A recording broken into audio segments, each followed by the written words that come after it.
Another day, another vlog. Naalala ko, wala nga pala ang baon pang araw-araw. Kaya tumayo na ako. Let's go! Tara, gawa tayo. Isa na natin. Karne, asin, paminta, baking soda, oyster sauce, asukal, Sprite, konting suka, konting mantika, at haluin natin. At lagyan na natin ng food color. Halataan nyo naman kung ano ginagawa natin. Tosino.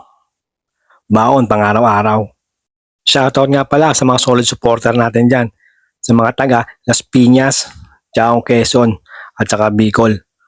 Baka pwede pa-comment na rin kung saan nakarating itong video kong ito. Tamang-tama rin to, pambaon ng ating mga anak sa araw-araw. Pati na rin sa mga OFW na katulad ko na nagtitipid. Halos 24 oras ko nga palang binabad to. Pero mas matagal, mas maganda. Dahil mas lalong tatamis siya at kakapit yung lasang pinalagay natin. First bite, siyempre, tikman natin. Naku, napakasarap talaga. Kainaman na.